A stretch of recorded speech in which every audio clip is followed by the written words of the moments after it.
Hi, my name is Keenan, and we made a game application that's a mashup of CS-related trivia and a word guesser.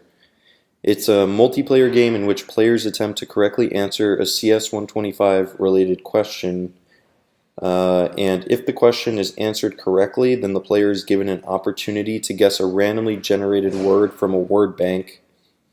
Uh, and if they guess all the letters in the word simultaneously without an incorrect response, then they win. Otherwise, it's going to be the next player's turn, and a new random question is going to be generated along with a new phrase for the next player to answer.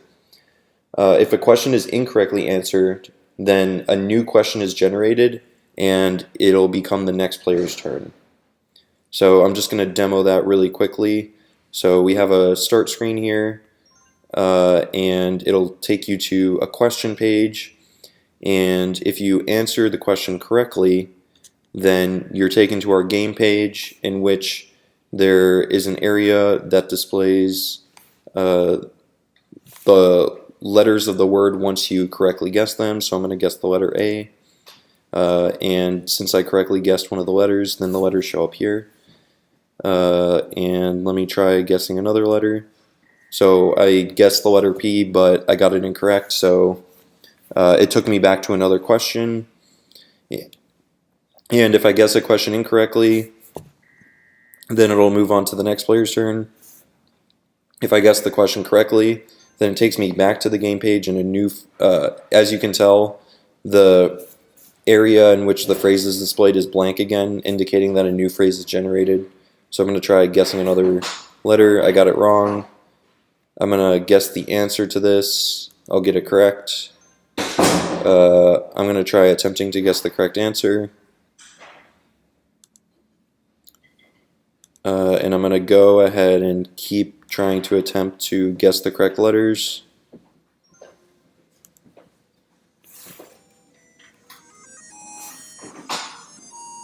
So because I got all of the letters in the word simultaneously without an incorrect response, it took me to the win screen and displayed that I won. Okay, so hi, I'm Anand, and I'm gonna walk through some of the back end of the app. So if we go back to the start screen, this is our first activity, just shows the start screen, and then on click, this opens up a new activity, which we can call our question page activity. So this displays a question along with 4 buttons.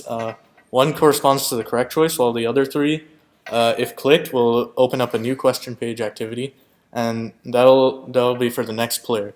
So if we were to select the incorrect answer, it opens a new question page activity, and if we were to select the correct answer, we instead go to our game page activity.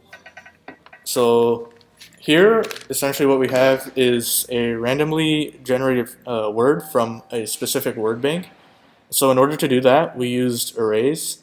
So in order to access the array, we use math.random, and there are 2 arrays. So one holds the array of characters, and one holds the array of underscores, which hold the same indexes as the characters. So if we were to type A here, this essentially would iterate through the correct array to see if A was present in that, and it would replace the underscore array in that index with the correct one.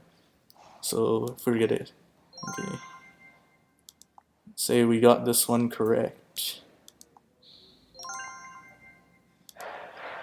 this would open our win page activity. So, and the only function that's left at the win page is to restart the game. So our unique feature that we decided to use was a software library. We used Media Player in order to play sounds. So whenever a button is clicked, such as the start button, we have the correct sound. If the correct answer is clicked, we have the correct sound. If the correct letter is clicked, we have a correct sound. If an incorrect letter is clicked, then we have the incorrect sound. Similarly, if an incorrect answer choice is clicked, we also have an incorrect sound. In terms of roles for the project, I was in charge of various functions, including checking the winner, generating random words, as well as generating random questions, and updating the word on the game page so that we could see what characters we've gotten correct.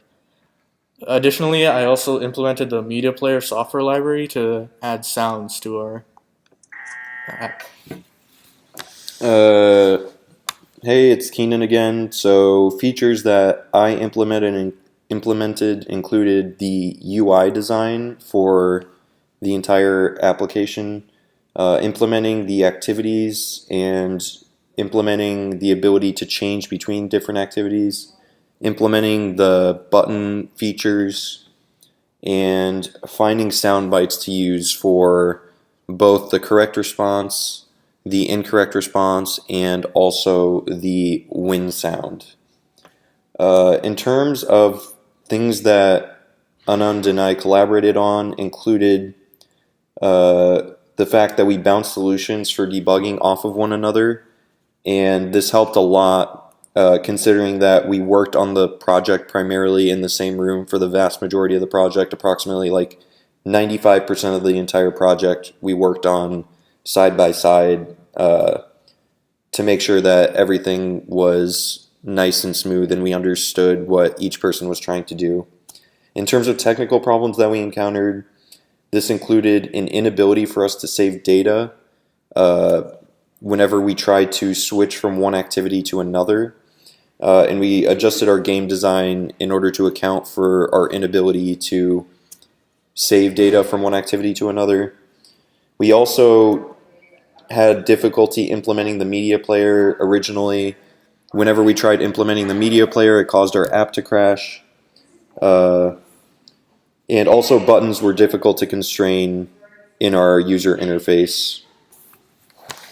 So in future work, what we would plan to expand on is our word bank in order to make the app as variable as possible and as diverse as possible. We would also want to make the UI cleaner and more vibrant, including animations. To describe our app and the process in which we came up with it, we wanted to combine and mash up a trivia genre with a vocab guessing genre and make this CS related. And one of our other big goals was to make it as multiplayer as possible so that many people could enjoy the game.